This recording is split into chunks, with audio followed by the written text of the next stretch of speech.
So I got into teaching because I didn't like teachers.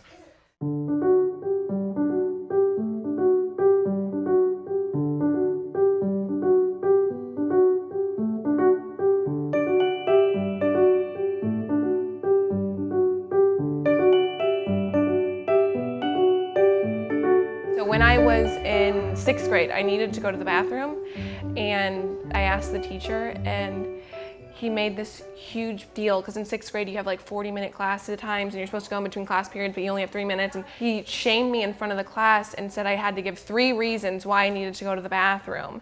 And then in front of the whole class, he was like, well, unless you're having women issues. So that has stuck with me. When I pushed all that stuff in, it was all that energy was going around in my stomach, and I felt that anxiety. I was just kind of pushing it down and not feeling my emotions, and it would be overwhelming because I wasn't able to release any of that, and then I was told that feeling wasn't okay. I was a tapper, or I took all my pens apart and I put them all back together. I didn't understand what was wrong with me. I wanted to be a teacher that could understand those kids and make their lives have a different experience than I did.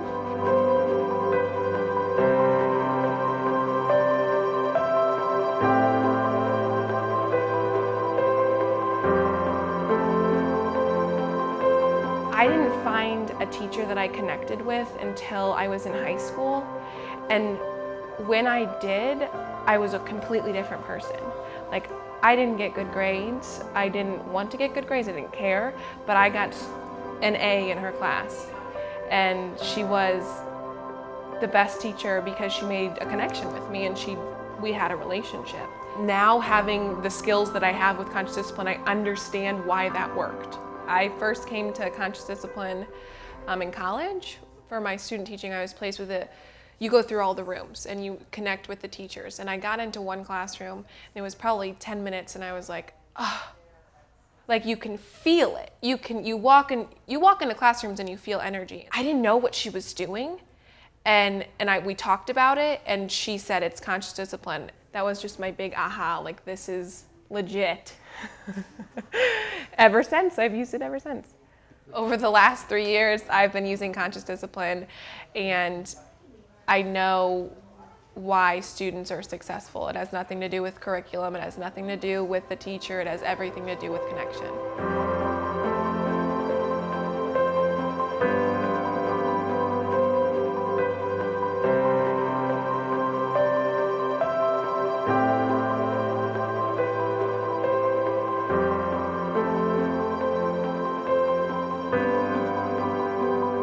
I need to tell you about Gracie. And Gracie is a student that I learned about before I even met her. Gracie, K through 4, had a history of destroying the classroom, flipping the desk, screaming, kicking the teacher, hurting the teacher. Most kids don't have any papers. This child came with all these things that I need to do in order to make sure that she doesn't explode. She had a lot of issues outside of school as well.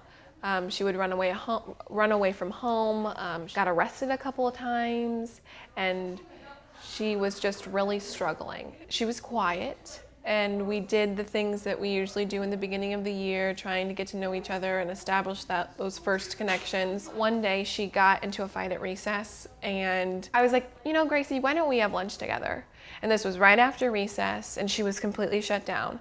And so she got her lunch, brought it into my room, and I started just eating my lunch, because at this point she was not ready to talk. And then eventually she popped her head up, and we started talking, about the things that we like to do. And I have dogs, and she loves dogs, and so we had a relationship established. The next morning, I'm in my classroom, and I get a buzz, and they said, Gracie wants to come see you. So she came down to my classroom, and she told me she had to tell me something. I was like, okay. And she just really started crying. And so then I was just waiting for her, wishing her well, and waiting for her to be ready. And I was like, what do you need to tell me, honey? She showed me her arms, and she had bruises all over them. And she said, I need help. And so we talked and we talked. She was being physically and just emotionally abused her whole life. And so all of those desk flipping moments, vandalism, all of those things were saying, help me. And so I'm so thankful for that little fight at recess when we talked and we talked and we built a connection so that she thought and she knew she could come and tell me her story. What used to happen is she would get labeled as the bad kid and get pushed into a room all by herself. And so she's just gonna destroy it. She didn't have the skills to say, help me. And so she used what she could and she used what she was taught. I wouldn't have had the tools to help her without the skills that conscious discipline taught me about rage, about violence, about crying for help. Negative behavior, there's a missing skill, and you gotta figure out what that is. Conscious discipline changed her story, and now she's going to have a happier ending than what could have happened.